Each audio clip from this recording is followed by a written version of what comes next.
सखी सहेली।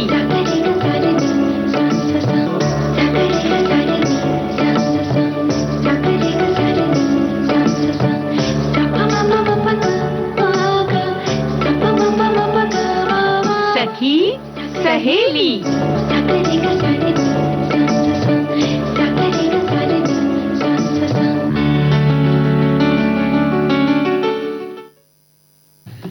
सभी सखियों सहेलियों को, श्रोताओं को और दीपा आपको सोनाली पाठक का सप्रेम नमस्कार। सोनाली आपको और हमारी सभी सखियों सहेलियों श्रोता भाइयों को दीपा माहेश्वरी का हेल्दी नमस्कार। मैं समझ गई थी कि आपका हेल्दी नमस्कार होगा। क्योंकि भाई स्वास्थ्य है तो धन है, वो ही हमारा सच्चा धन है। बिल्कुल, है ना। और अभी बारिश का मौसम है तो अपने स्वास्थ्य का विशेष ध्यान हमें रखना चाहिए। बिल्कुल, सबका, घर वालों का, परिवार का और स्वयं का। सखियां अपने आप को सबसे पीछे छोड़ देती हैं स्वास्थ्य के मामले में। ये बिल्कुल सही बात आपने कही। हाँ। क्योंकि सबका ख्याल रखती है पर खुद के लिए बहुत हमेशा कभी सोचती नहीं खुद के लिए, है ना। ये तो हम अपनी सखियों से कहेंगे कि भाई परिवार का ध्यान रखते रखते आप अपने आप को पीछे कहीं न छोड़ दीजिएगा, क्योंकि परिवार की धुरी तो आप ही हैं। और जब हम खुश रहेंगे, हम स्वस्थ रहेंगे तो हर त्योहार हम उसी उमंग, उसी उत्साह के साथ मनाते हैं। बिल्कुल, जैसे कि आज नाग पंचमी मनाई जा रही है। बिल्कुल, है ना? आज हर घर में नाग पंचमी का उत्सव मनाया जा रहा है। तो सारे श्रोताओं को, सखियों को नाग पंचमी की बहुत सारी बधाइयां और शुभकामनाएं। हमारे बहुत सारे श्रोताओं ने इस विषय पर कमेंट्स लिखना भी शुरू कर दिए। बहुत सारे कमेंट्स आए हैं। और साथ में जब भाई बात हो रही है कोई पर्व की, तो पर्व आते ही याद आ जाता है खाना पीना, भोग प्रसाद, अलग अलग तरह के व्यंजन बनते हैं। लेकिन इन सब के बीच में ये जो बच्चे जो बाहर के खाने की जिद करते हैं, जंक फूड खाने की जिद करते हैं, तो इन सब बातों से कैसे निपटा जाए या उस आकर्षण को कैसे कम किया जाए। बहुत सारे कमेंट्स तो आए हैं सोनाली, और हम बात भी करेंगे, इस पे विचार विमर्श भी होगा। तो जानेंगे कि कैसे भाई मिलजुल करके ये चीज के प्रति जरा जो अट्रैक्शन है ये बच्चों का कम किया जाए। और साथ ही आज बहुत सारे साथियों को, श्रोताओं को इंतजार है कथा सुधा का। हमें भी इंतजार है क्योंकि आज तेतर भाग 2 आज हम सुनने वाले हैं। और साथ ही पश्चिम बंगाल के व्यंजन, इसके अंतर्गत लूची, आलूरदम और मिष्टी दोई, ये सारे व्यंजन बहुत बहुत ही स्वादिष्ट होते हैं। तो हमारे श्रोताओं से भी कहेंगे कि आपने चखे हैं, और चखे हैं तो कैसे लगे आपको, या आपको उसकी विधि अगर मालूम है व्यंजन की तो आप हमें लिखकर भेजिए। बिल्कुल। और आप क्या करें, बाहर तो आज बारिश हो रही है झमाझम।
टापुर टुपुर वृष्टि पड़े, टापुर टुपुर टापुर टुपुर। वृष्टि टापुर टुपुर जब पड़ती है ना दीपा, तो कितना उमंग और उत्साह का मौसम हो जाता है। बिल्कुल, और दिल भी कहीं एकदम ऐसा करने लगता है कि मन में जैसे एक स्वाभाविक सी संगीत टापुर टुपुर वाली ही उत्पन्न होने लग जाती है। और अब इंतजार है श्रोताओं के साथ हमें भी कथा सुधा का। तो चलो तो सुनते हैं आज तेतर कहानी का भाग 2।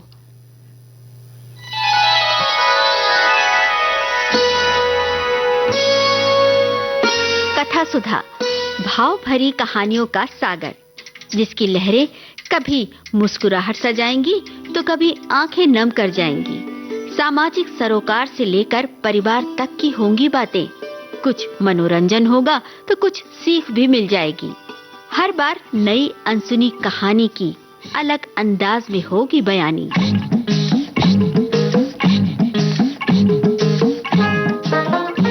कहानी की मौलिकता बनाए रखते हुए श्रोताओं के लिए कार्यक्रम रोचक और सुगम हो, इसलिए कहानी में थोड़े बहुत बदलाव किए गए हैं।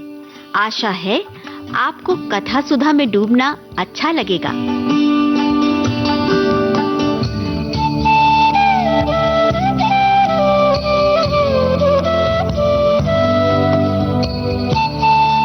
कथा सुधा में आइए आज सुनते हैं मुंशी प्रेमचंद की लिखी कहानी तेतर। इस कहानी में पिछले हफ्ते आपने सुना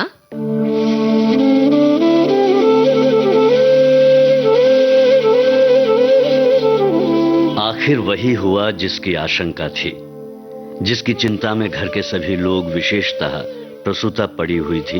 अनर्थ, महा अनर्थ। भगवान ही कुशल करे तो हो। ये पुत्री नहीं राक्षसी है। इस अभागिन को इसी घर में आना था। आना ही था तो कुछ दिन पहले क्यों ना आई? भगवान 7वें शत्रु के घर में भी तेतर का जन्म ना दे। पिता का नाम था पंडित दामोदर दत्त। शिक्षित आदमी थे, शिक्षा विभाग में ही नौकर भी थे। मगर इस संस्कार को कैसे मिटा देते जो परंपरा से हृदय में जमा हुआ था कि तीसरे बेटे की पीठ पर होने वाली कन्या अभागिन होती है। या पिता को लेती, या माता को, या अपने को। लड़की तो जरा देखो, दुबली पतली भी नहीं है।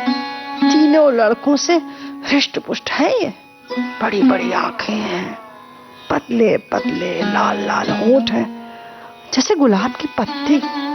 गोरा चिट्टा रंग तो देखो, लंबी सी नाक। कल मुही नहलाते समय रोई भी नहीं, टुकुर टुकुर ताकती रही। ये सब लक्षण कुछ अच्छे थोड़े ही हैं। हाँ, इस बेचारी का मेरे घर जन्म लेने में क्या दोष है? मुझ पर या इसकी माता पर जो कुछ भी पड़े, उसमें इसका क्या अपराध? हम कितनी निर्दयता कर रहे हैं। कुछ भावी अनिष्ट की आशंका के कारण उसका इतना तिरस्कार कर रहे हैं। माना कि कुछ अमंगल हो भी जाए तो क्या उसके भय से इसके प्राण ले लिए जाएंगे? अगर अपराधी है तो मेरा प्रारब्ध है। इस नन्हे से बच्चे के प्रति हमारी कठोरता क्या ईश्वर को अच्छी लगती होगी? आ जाओ गुड़िया, आ जाओ। उन्होंने उसे गोद में उठा लिया और उसका मुख चूमने लगे। लड़की को कदाचित पहली बार सच्चे स्नेह का ज्ञान हुआ। वो हाथ पैर उछालकर गुंगू करने लगी और दीपक की ओर हाथ फैलाने लगी। उसे जीवन ज्योति सी मिल गई।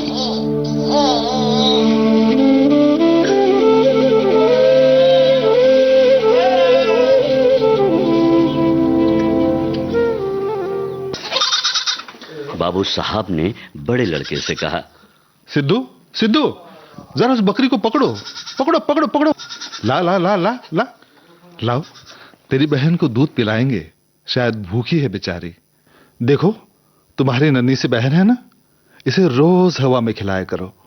सिद्धू को दिल लगी हाथ आई। उसका छोटा भाई भी दौड़ा। दोनों ने घेर कर बकरी को पकड़ा और उसका कान पकड़े हुए सामने लाए। पिता ने शिशु का मुंह बकरी के थन में लगा दिया।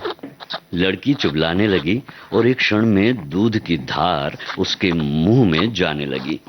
मानो टिमटिमाते दीपक में तेल पड़ जाए। लड़की का मुंह खिल उठा। आज शायद पहली बार उसकी शुदा तृप्त हुई थी। वो पिता की गोद में हुमक हुमक कर खेलने लगी। लड़कों ने भी उसे खूब नचाया कुदाया।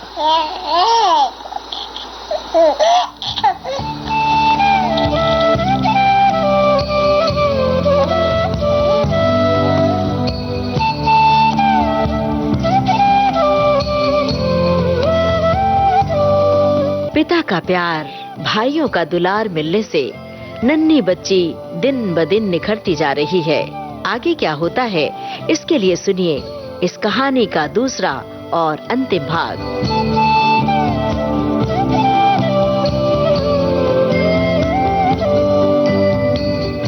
उस दिन से सिद्धू को मनोरंजन का एक नया विषय मिल गया। बालकों को बच्चों से बहुत प्रेम होता है। अगर किसी घोंसले में चिड़िया का बच्चा देख पाएं तो बार बार वहां जाएंगे। देखेंगे कि माता बच्चे को कैसे दाना चुगाती है, बच्चा कैसे चोंच खोलता है, कैसे दाना लेते समय परों को फड़फड़ाकर चें-चें करता है। आपस में बड़े गंभीर भाव से उसकी चर्चा करेंगे। अपने अन्य साथियों को ले जाकर उसे दिखाएंगे। सिद्धू ताक में लगा रहता। जो ही माता भोजन बनाने या स्नान करने जाती, तुरंत बच्ची को लेकर आता और बकरी को पकड़कर उसके थन में शिशु का मुंह लगा देता। कभी दिन में 2-2, 3-3 बार पिलाता। बकरी को भूसी चोकर खिलाकर ऐसा परचा लिया कि वो स्वयं चोकर के लोभ से चली आती और दूध देकर चली जाती। इस भांति कोई 1 महीना गुजर गया। लड़की हृष्ट-पुष्ट हो गई, आंखें जग उठी। शिशुकाल की सरल आभा मन को हरने लगी।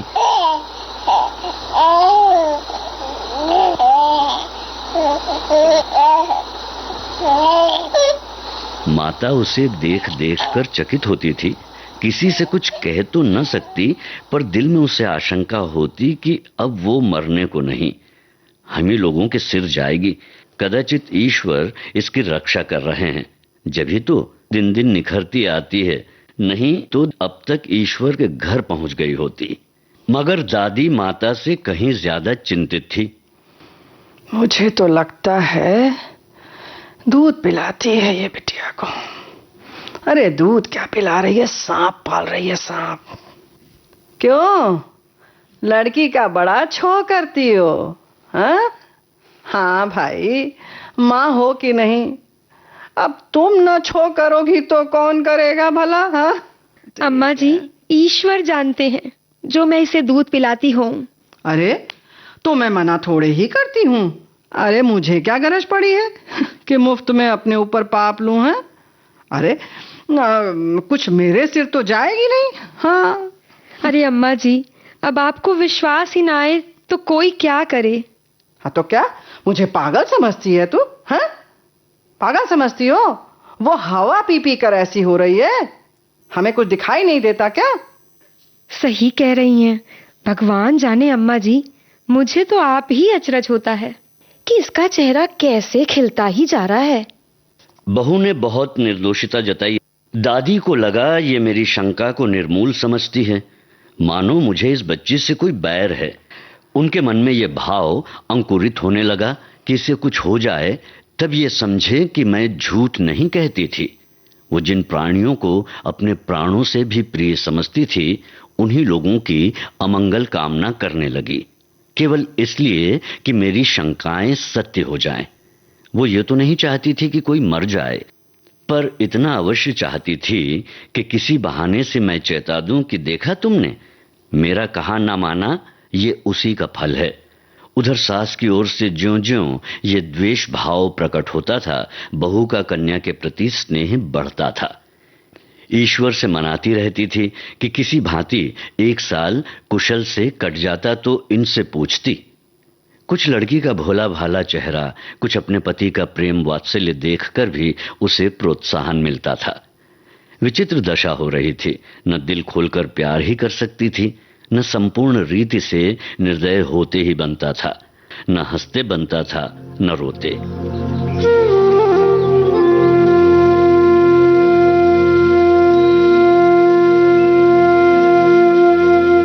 इस भांति 2 महीने गुजर गए। और कोई अनिष्ट ना हुआ, तब तो वृद्धा सास के पेट में चूहे दौड़ने लगे। बहू को 2-4 दिन ज्वर भी नहीं आ जाता कि मेरी शंका की मर्यादा रह जाती। कुछ समझ में नहीं आता। पुत्र भी किसी दिन पैरगाड़ी पर से नहीं गिर पड़ता। न बहू के मैके से ही किसी के स्वर्गवास की सुनावनी आती है। हे राम। एक दिन दामोदर दत्त ने खुले तौर पर कह भी दिया, अम्मा ये सब ढकोसला है। तेतर लड़कियां क्या दुनिया में होती नहीं? तो सबके सब माँ बाप क्या मर जाते हैं? अंत में उसने अपनी शंकाओं को यथार्थ सिद्ध करने की एक तरकीब सोच निकाली। एक दिन दामोदर दत्त स्कूल से आए तो देखा कि अम्मा जी खाट पर अचेत पड़ी हुई हैं। स्त्री अंगीठी में आग रखे उनकी छाती सेंक रही है और कोठरी के द्वार और खिड़कियां बंद हैं। अरे अम्मा क्या हुआ? अरे कैसी तबीयत है? अरे हो क्या गया? अरे आ गए आप? देखिए ना, अम्मा जी को दोपहर से ही कलेजे में शूल सा उठ रहा है। बेचारी बहुत तड़प रही हैं। अरे क्या बताऊं बेटा, तुम आ गए दामोदर। आओ, अब न बचूंगी। हाय भगवान, अब न बचूंगी। जैसे कोई कलेजे में बर्छी चुभा रहा हो। ऐसी पीड़ा कभी नहीं हुई थी।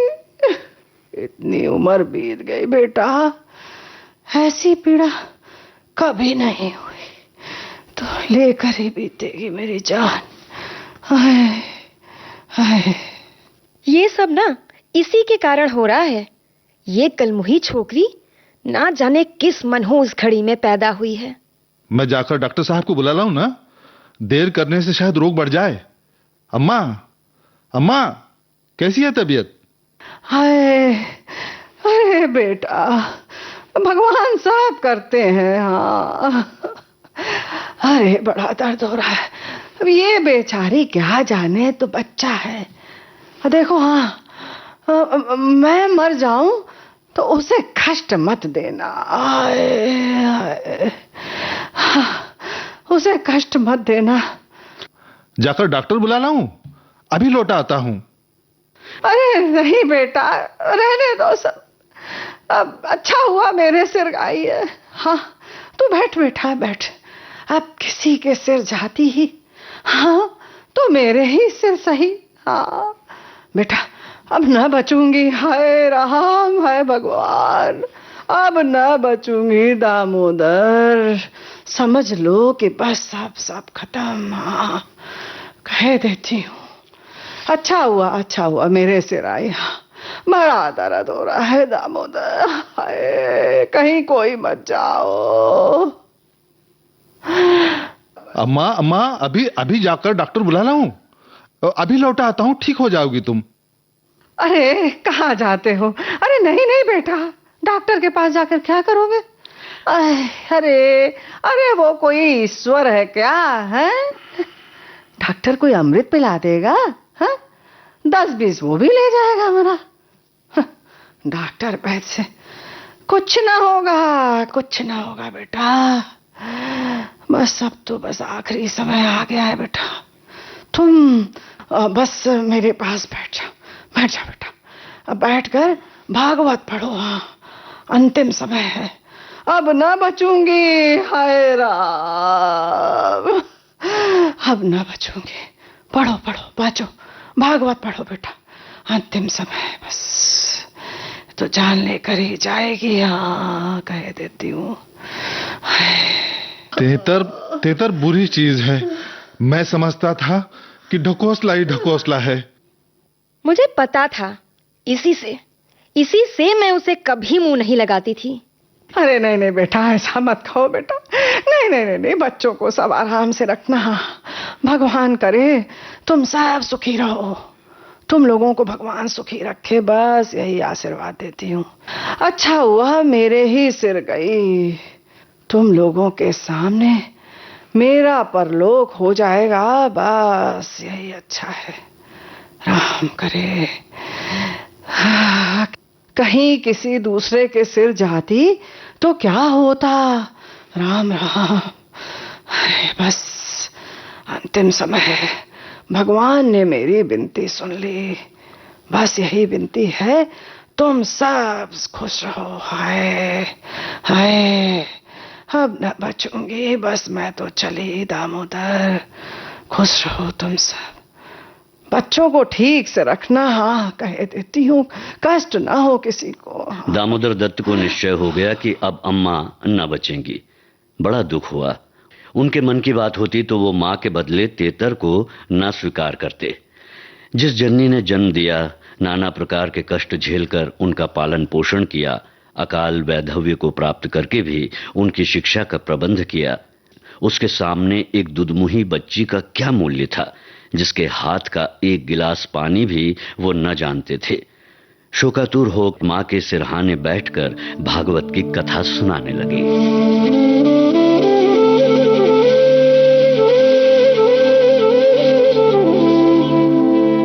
रात को बहू भोजन बनाने चली तो सास से बोली, अब कैसा लग रहा है अम्मा जी? आप कहें तो आपके लिए थोड़ा सा साबूदाना बना दूं? हाय बड़ा दर्द होता है। अरे बेटी, अन्न के बिना ना मारो है, भला साबूदाना मुझसे खाया जाएगा है? जाओ जाओ, थोड़ी सी पुड़िया छान लो। हाँ, अब पड़े पड़े जो इच्छा होगी खा लूंगी। और हाँ सुनो बहू, कचौरियां भी बना लेना। अब मरती हूं तो भोजन को तरस तरस के क्यों मरूं भला? हाँ, हाय बड़ा दर्द होता। सुन, अब बेटी थोड़ी मलाई भी मंगवा लेना। हाँ वो भी चौक से। हाँ, अब फिर थोड़े ही खाने आऊंगी। अब गई तो गई, हम तो समझो कि अब बेटी अब ना बचूंगी। बेटा थोड़े से केले मंगवा लेना। कलेजे में दर्द में केले खाने से आराम होता है। हाँ, हाय बड़ा दर्द है भैया। भोजन के समय पीड़ा शांत हो गई, लेकिन आधे घंटे के बाद फिर जोर से होने लगी। आधी रात के समय कहीं जाकर उनकी आंख लगी। 1 सप्ताह तक उनकी यही दशा रही। दिन भर पड़ी कराहा करती, बस भोजन के समय जरा वेदना कम हो जाती। दामोदर दत्त सिरहाने बैठे पंखा झलते और मातृ वियोग के आगत शोक से रोते। घर की मेहरी ने महल्ले भर में ये खबर फैला दी। पड़ोसी ने देखने आई तो सारा इल्जाम बालिका के सिर गया। एक ने कहा, ये तो कहो भैया कि बड़ी कुशल हुई जो बुढ़िया के सर गई, नहीं तो तेतर माँ बाप 2 में से किसी एक को लेकर जाए तो ही शांत होती है। देव न करे कि किसी के घर तेतर का जन्म हो। हाँ हाँ सही कहती हो, तेतर का नाम सुनते ही मेरे भी रोए खड़े हो जाते हैं। भगवान भले ही औलाद ना दे, पर तेतर ना दे। 1 सप्ताह बाद वृद्धा का कष्ट निवारण हुआ। मरने में कोई कसर ना थी। वो तो कहो पुरखों का पुण्य प्रताप था। ब्राह्मणों को गोदान दिया गया। दुर्गा पाठ हुआ, तब कहीं जाके संकट टला।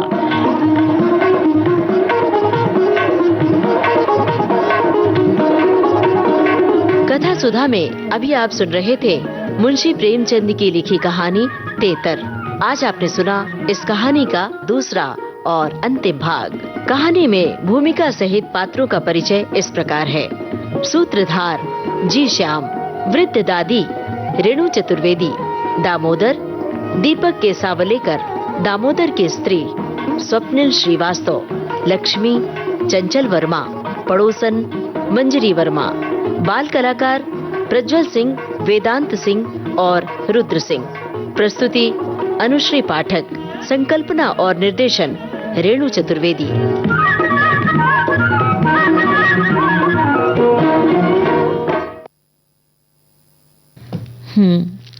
तो आपने सुनी कहानी तेतर, और हम तो बहुत मंत्रमुग्ध होकर सुन रहे थे। आशा है आप सभी को भी बहुत अच्छी लगी होगी ये कहानी।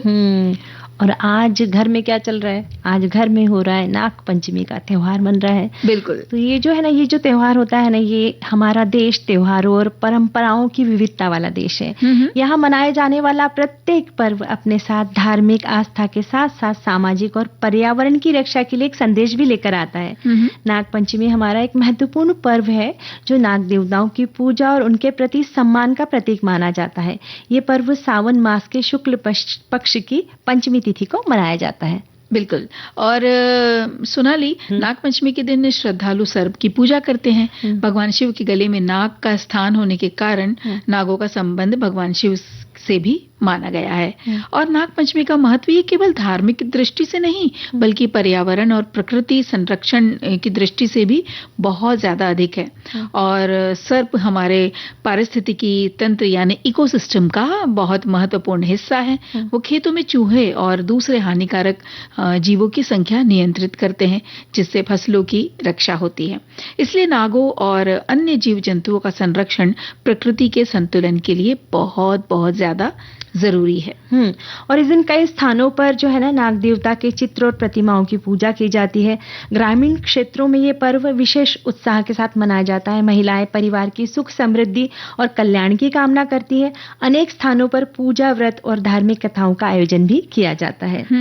और आज जब हम ये पर्व मना रहे हैं तो इस बात का ध्यान भी रखना चाहिए सोनाली कि सांपों को पकड़कर उन्हें परेशान करना या जबरदस्ती उनको दूध उन्हें पिलाना ये सब उचित नहीं है। वन्य जीवों के प्रति प्रेम और सम्मान ही हमारी सच्ची पूजा और श्रद्धा मानी जाना चाहिए। यदि घर या आसपास कहीं सांप दिखाई दे तो उन्हें परेशान करने के बजाय प्रशिक्षित वन्य जीव बचाव दल की हमें सहायता लेनी चाहिए। और ये दिन हमें एक संदेश भी देता है कि मनुष्य और प्रकृति एक दूसरे से जुड़े हुए हैं। नाग देवता के प्रति श्रद्धा तभी सार्थक है जब हम उनके सहित सभी जीव जंतुओं की रक्षा करें और पर्यावरण का संतुलन बनाए रखें। इस प्रकार नाग पंचमी हमारी धार्मिक आस्था और संस्कृति और प्रकृति प्रेम का एक सुंदर संगम है। बिल्कुल सही कहा। और एक संदेश भी आया है इसी के लिए कि ये जो पर्व है ये बहुत महत्वपूर्ण त्योहार है हमारे देश में और बहुत ही सुंदर और धार्मिक मान्यता से जुड़ा हुआ ये पर्व है। इन दिनों नागों की पूजा की जाती है और कहीं कहीं नाग देवता को दूध पिलाने की भी विधि रखी गई है, देखा जाता है। और धार्मिक मान्यताओं के अनुसार इस दिन भगवान शिव ने गले में सर्प को धारण किया था। ये हमारे साथी ने कहा। और वक्त हो चुका है अंतराल का, तो हम हाजिर होते हैं अंतराल के बाद। जी।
ब्रेक के बाद हम फिर हाजिर है। कार्यक्रम है सखी सहेली और अब एक गीत सुन ले।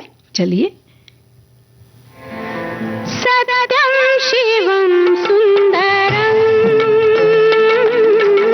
सददं शिवं सुंदरं सददं शिवं सुंदरं सुंदरं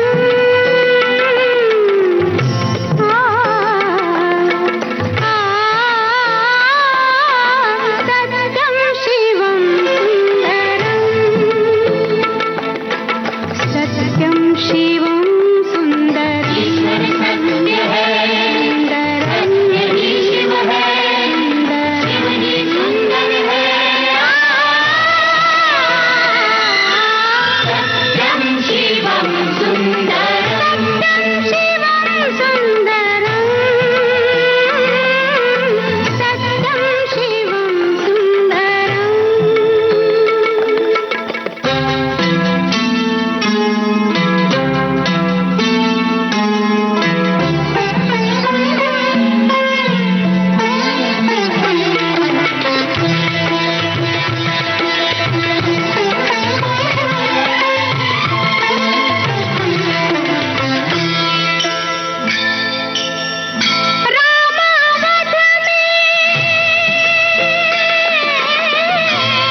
दीपा, हमारी एक सखी ने एक मैसेज लिखा है कि हमारे घर भी आज नाग पंचमी की पूजा हुई है।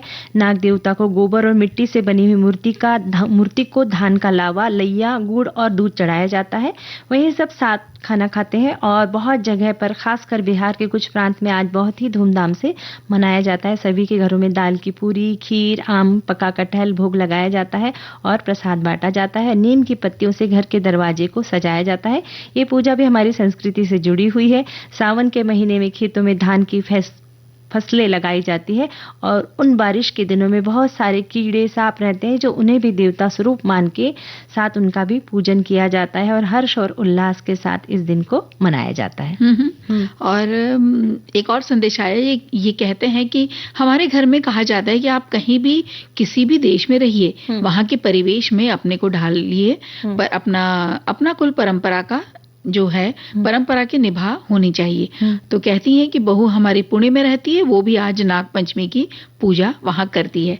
यानी आप तो अपने गांव देश में रहते हैं, लेकिन बहू दूर रह रही है, लेकिन सारी परंपराओं को वो अपनाकर उसका पालन कर रही है। तो ऐसे ही होता है ना दीपा, की जो परंपराएं होती है या फिर पारंपरिक व्यंजन होते हैं, अगर वो बनेंगे घर में तभी तो उसका स्वाद बच्चों को पता चलेगा। बिल्कुल। अगर वो बनेंगे ही नहीं तो बच्चों को पता ही नहीं चलेगा। और उसका जो महत्व है, क्यों बनाया जाता है, हर एक चीज का महत्व है और हर एक चीज का कारण है, वो समझेंगे ही नहीं अगर उन्हें न वो चखेंगे, न वो बनते हुए देखेंगे। वो सौंधी खुशबू जब घर में फैलती है, उसका आनंद नहीं लेंगे, तब तक उसका महत्व उन्हें समझ नहीं आएगा। और जब हम बताते कि कितना पौष्टिक है, इसमें इतना सारा प्रोटीन है, इसमें विटामिन है और इसमें यानी ये जो व्यंजन है स्वाद के साथ साथ स्वास्थ्य के लिए भी बहुत अच्छा है। जब ये बात बच्चों को बताई जाती है ना, तो बच्चे जंक फूड के लिए जिद नहीं करते हैं। बिल्कुल। लेकिन देखो ना, आज का ये जो जमाना है, तेज रफ्तार भागती से जिंदगी हमारी हो गई है और इस बदलते परिवेश का सबसे ज्यादा जो प्रभाव बच्चों पर पड़ रहा है, वो खान पान पर हम देख ही रहे हैं। एक समय था सोनाली, जब बच्चों में घर का बना ये दाल चावल सब्जी रोटी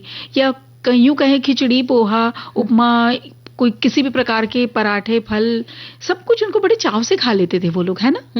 पर आजकल बच्चे जो है ना कलर और जो है ना रंगों के प्रति बहुत जल्दी आकर्षित हो जाते हैं और उन्हें ना ये जो उसमें बहुत जो चटपटा बनाया जाता है जंक फूड, जैसे फिर पिज्जा है, बर्गर है, फ्रेंच फ्राइज है, noodles, pasta, chips, chocolate, cake, cold drink और पैकेट बंद खाद्य पदार्थों ने ये जो जगह ले ली है बच्चों के जीवन में, और यही कारण है कि जंक फूड बच्चों के जीवन का हिस्सा बनता चला जा रहा है। और उन्हें इस तरीके से रंग बिरंगी पैकेजिंग में परोसा जाता है ना, और बड़े लुभावने फिर विज्ञापन भी बना दिए जाते हैं। जब विज्ञापन बच्चे टीवी मोबाइल पर या अपने किसी सोशल मीडिया हैंडल पर देख लेते हैं या कार्टून प्रोग्रामों के दौरान बीच में अगर देख लेते हैं, तो बस फिर उनका मन उस पर तो आ ही जाता है और उसका बहुत ज्यादा गहरा प्रभाव पड़ता है, वहां से शुरू हो जाती है जिद।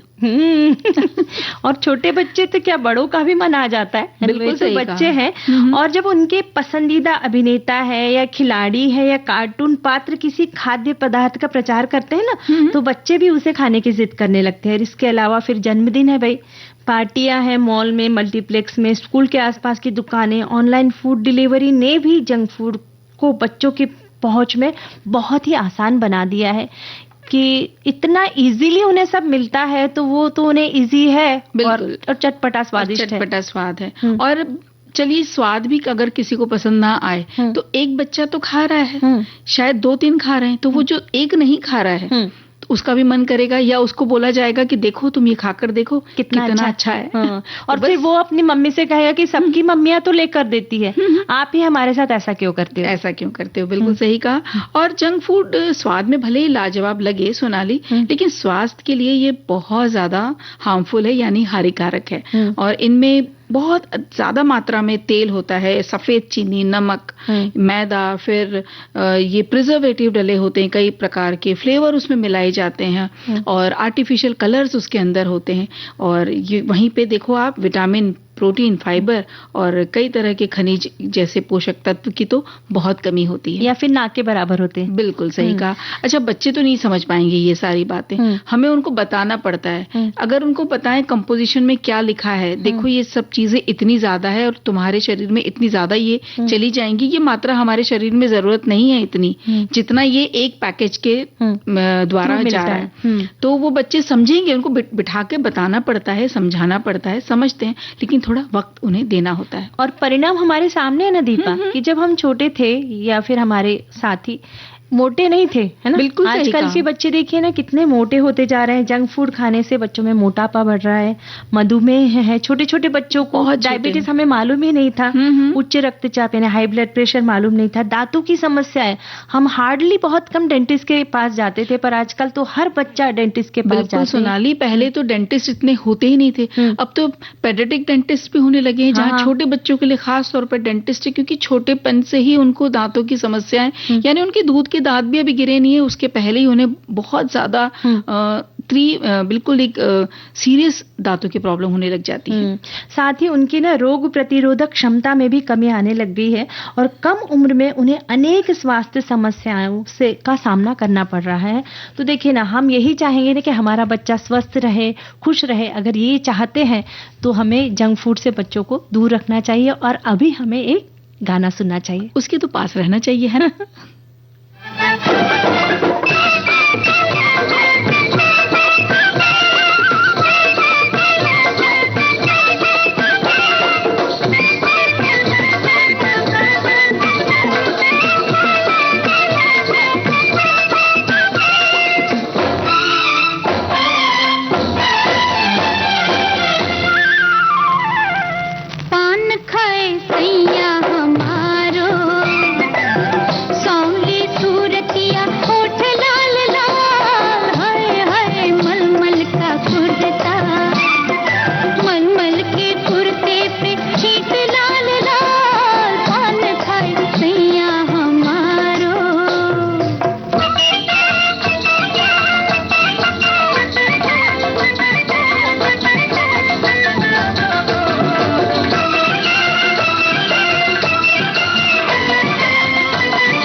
सोनाली, हमारे सभी साथियों ने, सहेलियों ने अलग अलग संदेशों से के द्वारा बताया है कि जंक फूड के बारे में उनके क्या विचार है। बहुत सी बातें तो बताइए। हम ये चाहते हैं कि आप कोई सखी या किसी भी हमारे सुनने वाले, इस वक्त सुनने वाले श्रोता बताएं, उनके घर में छोटे बच्चे हैं, अगर हैं तो क्या वो बाहर के खाने के लिए जिद करते हैं?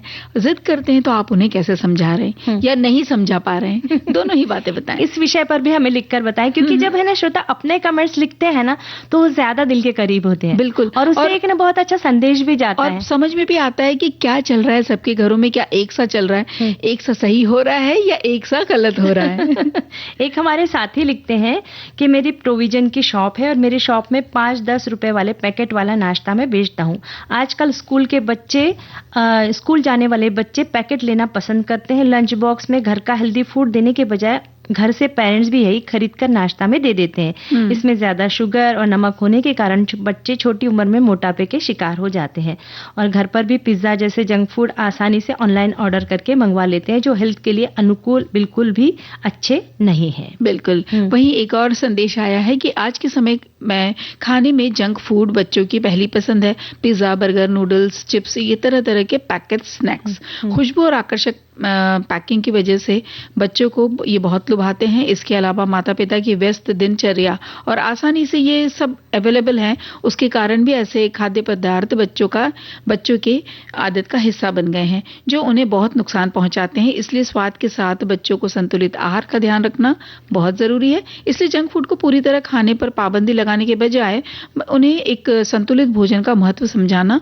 बहुत जरूरी है। और इसके लिए जरूरी है कि घर में जो भी आप हेल्दी फूड, जो भी स्वस्थ खाना बना रहे हैं पौष्टिक, वो बनाए भी और खाएं, खुद भी खाएं और अपने बच्चों को खिलाएं। क्योंकि जब आप खुद करेंगे उस चीजों को, उन आदतों को अपनाएंगे तो बच्चे बिल्कुल उन आदतों का अनुसरण करेंगे।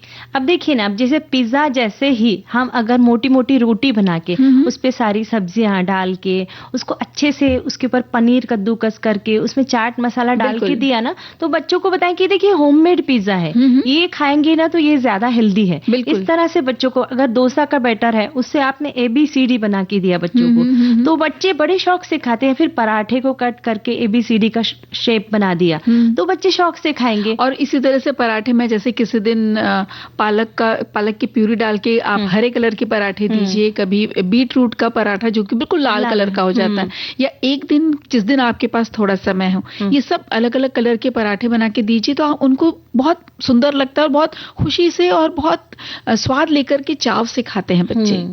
और एक हमारे साथी ने लिखा है कि जंक फूड हमने भी बहुत खाया है, हमारी मजबूरी होती थी क्योंकि कॉलेज इतना दूर था, वहां आसपास कॉलेज कैंटीन के सिवा कुछ भी नहीं होता था। भूख लगने पर मजबूरी में जो कैंटीन में मिलता था वही खाना पड़ता था, लेकिन आज मैं कोई जंक फूड नहीं खाता हूँ। ये बहुत अच्छी बात है, बहुत अच्छी मजबूरी में हम खा सकते हैं, पर जहां पर हम कोशिश कि ना खाए वहां पे हम कोशिश कर सकते हैं। अच्छा, एक संदेश ये कहता है कि भाई ये आकर्षक नहीं बल्कि घर में समय पर भोजन नहीं बना पाने का परिणाम है। अच्छा, इन्हें ऐसा लगता है, और वो भी वहां पर विशेष जहां दंपति भी ऑनलाइन ऑर्डर करके मनपसंद भोजन मंगवा लेते हैं। अरे बच्चे तो अनुसरण करते हैं और जब कर लिए तो उसका दुष्प्रभाव से मोटे होने पर उन्हें रोकते भी हैं, मगर वे भी तो तभी रुकेंगे जब आप रोकेंगे। ऐसे में तो यही कहना होगा कि अब पछताए होत क्या जब चिड़िया चुग गई खेत। तो भाई यही बात हम पहले भी कर रहे थे कि हमें पहले अपने आप में सुधार भी लाना होगा और पहल भी करनी होगी। एक साथी कहते हैं कि सिर्फ बच्चों में ही नहीं, बड़ों को भी जंक फूड खाने की आदत होती है। चिप्स, पिज्जा और वो भी कोल्ड ड्रिंक के साथ साथ इन सभी का आकर्षण विज्ञापनों के साथ बड़ा प्रचार किया जाता है। रंग बिरंगी पैकिंग और इंस्टेंट डिलीवरी सुविधा के कारण गृहिणियों को भी आराम मिल जाता है। जी बिल्कुल। और एक और संदेश ये कह रहा है कि जो बच्चे देखते हैं जंक फूड, बस उसे देखते ही मचल जाते हैं, और ये है कि इनके लिए बहुत नुकसानदायक है सेहत के लिए। इनमें जो मसाले, केमिकल का प्रयोग करते हैं बनाने वाले, वो स्वास्थ्य का कतई ख्याल नहीं रखते। उनका उद्देश्य अधिक से अधिक बिक्री पर जोर देना होता है। चटपटी मसालेदार चीजें बड़े आदमियों की तरह बच्चे भी बहुत पसंद करते हैं, लेकिन उनका पाचन तंत्र इतना मजबूत नहीं होता, इसलिए हमें प्रयास करना चाहिए कि हम इन्हें, अपने बच्चों को इनसे दूर रखें। वही एक साथी कहते हैं कि आजकल ये बहुत स्वाभाविक हो गया है, रंग बिरंगी पैकिंग, स्वाद और विज्ञापन उन्हें जल्दी आकर्षण करते हैं। कभी कभार पसंद की चीज खाना गलत नहीं है, लेकिन अगर यही रोज की आदत बन जाए तो पौष्टिक भोजन से दूरी बढ़ सकती है। अब तो जंक फूड 10 मिनट में ही घर पर आ जाता है। वही सुविधा हो गई है, इसलिए उस सुविधा का हमें दुरुपयोग नहीं करना है कि हाँ भाई कभी बीमार है या कभी जन्मदिन है या फिर कभी कोई खास अवसर है, 2-3 महीने में 4 महीने में एक आध बार ठीक है, पर अगर रोज रोज वही हम खाने लग गए तो उसकी आदत भी बन जाएगी और हाँ, और बीमारियां भी करीब आ जाएगी। बिल्कुल सही कहा। और एक हम गर्मियों की छुट्टियों में जब सारी बहनें मिलती हैं तो एक हमारी सिस्टर ने बताया, कजिन सिस्टर ने, कि हम अपने बच्चों को बिठा लेते हैं और उनको बोलते हैं कि पूरे हफ्ते भर के में आप क्या खाना चाहते हो बताओ। एक दिन सिर्फ आपको मिलेगा, वो भी क्योंकि छुट्टियों के दिन चल रहे हैं, एक दिन बाजार का, बाकी सब चीजें घर में बनेंगी और आप भी हमारे साथ मदद करेंगे। तब उन बच्चों को बहुत मजा आने लगा और अब वो बच्चे कहते हैं कि मम्मी आप हमें घर पर ही हर चीज बना के खिलाइए। कितना सुंदर उदाहरण है। चलिए अब गीत सुन लेते हैं। चलिए। है अपना दिल तो आवारा,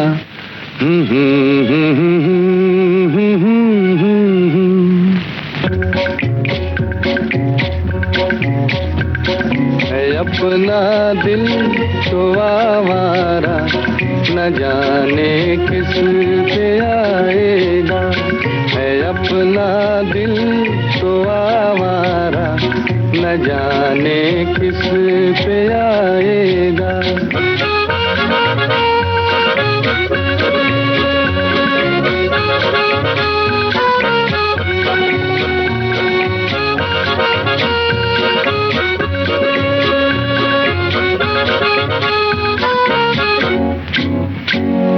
हसीनों ने बुलाया, गले से भी लगाया, बहुत समझाया यही ना समझा।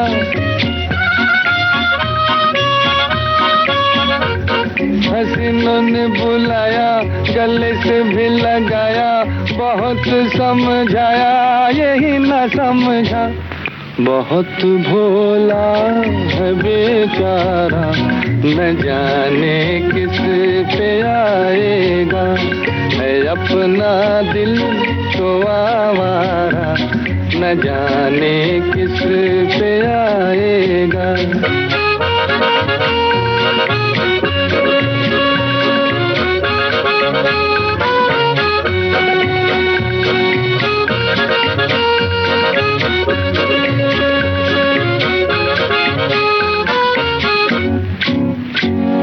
अजब है दीवाना, न दर्द न ठिकाना, गमी से बेगाना, फलक से जुदा।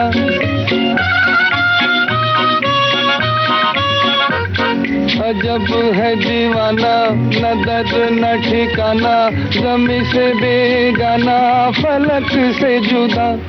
ये एक टूटा हुआ तारा, न जाने किस पे आएगा। है अपना दिल तो आवारा, न जाने किस पे आएगा। भाई दिल किसी पे भी आए, ये हानिकारक पदार्थों पे ना आए है ना। मिष्टी दोई पे आ जाए तो बात होगी। हाँ, ये बिल्कुल सही है। एक हमारे साथी ने लिखकर भेजा है, सामग्री है 1 लीटर फुल क्रीम दूध, 3/4 कप चीनी या गुड़, 3 से 4 चम्मच गाढ़ा दही, हंकड़। बनाने का तरीका, दूध को उबालकर थोड़ा गाढ़ा कर ले, एक अलग पैन में चीनी को पिघलाकर कैरेमल बना ले। कैरेमल को गुनगुने दूध में अच्छी तरह मिला ले। दूध के मिश्रण को हल्का ठंडा होने दे। अब इसमें गाढ़ा दही मिलाकर अच्छी तरह से फेंट ले। इस मिश्रण को मिट्टी के बर्तन कूल्हड़ में डाले और बर्तन को ढककर 7 से 8 घंटे तक रात भर के लिए किसी गर्म जगह पर जमने के लिए रख दे। जमने के बाद इसे 1 घंटे के लिए फ्रिज में ठंडा कर ले और फिर सर्व करे। मिष्टी दोई। तो भाई देखियो सखियों, हमारे सोनाली ने तो मीठा आपको पहले बता दिया, लेकिन साथ में क्या खास व्यंजन बनेगा, तो वो बनेगा आलू और दम, यानी कि दम आलू फेमसली उसे कहते हैं। छोटे छोटे आलू लेने होते हैं इसमें, जो दम आलू के लिए जाते हैं। आप ले लीजिए आधा किलो यानी 500 ग्राम। प्याज ले लीजिए 2 बारीक कटे हुए, टमाटर 2 बारीक कटे हुए, दही आधा कप, लहसुन अदरक का पेस्ट आपके हिसाब से ले लीजिए, तेल 3 बड़े चम्मच, जीरा आधा चम्मच हल्दी, छोटी आधी चम्मच लाल मिर्च पाउडर, आपके हिसाब से धनिया पाउडर 1-1.5 चम्मच, गरम मसाला जैसे आपके घर में चलता है वैसे लीजिए, नमक भी आप जैसे आपके घर में डाला जाता है वैसा, और हरा धनिया सजाने के लिए। तो अब आलू उबाल करके छील लें और उनमें हल्के छेद छोटे छोटे से कर दीजिए। कढ़ाई में तेल गर्म करके आलू को हल्का सुनहरा होने तक तल लें और निकाल लें।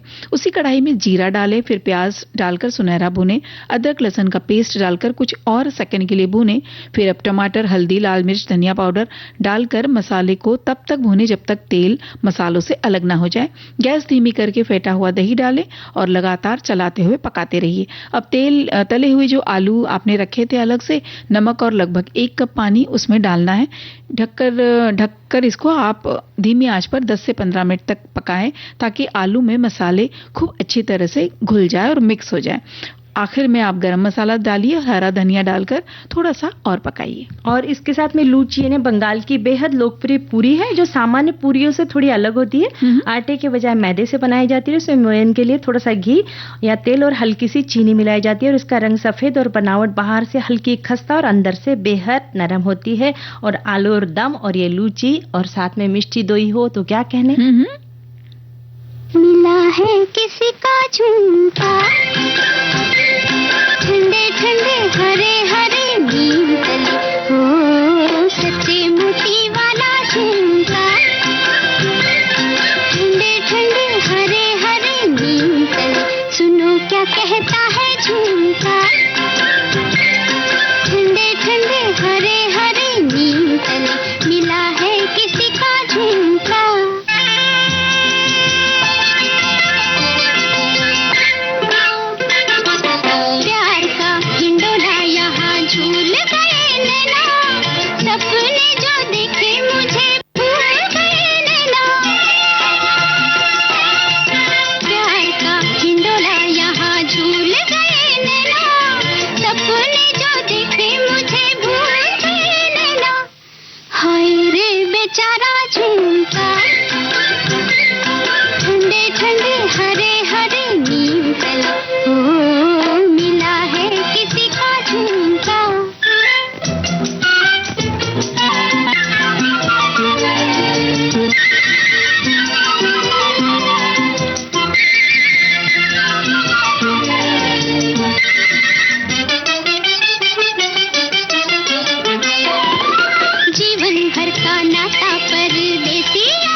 जाने ना बेचारा झुमका,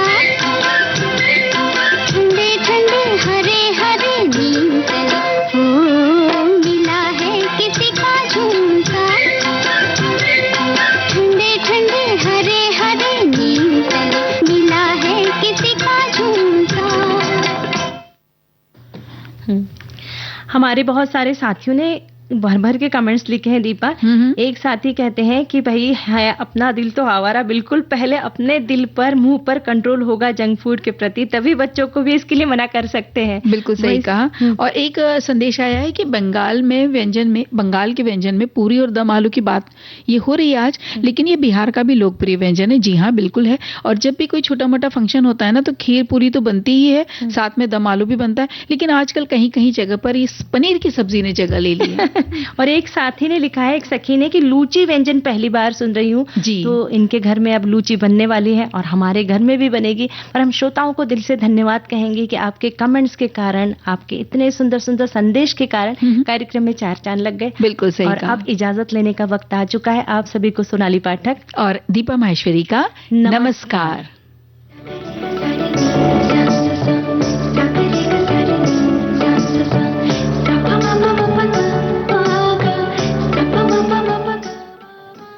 सखी सहेली कार्यक्रम की प्रस्तुतकर्ता अनुश्री पाठक।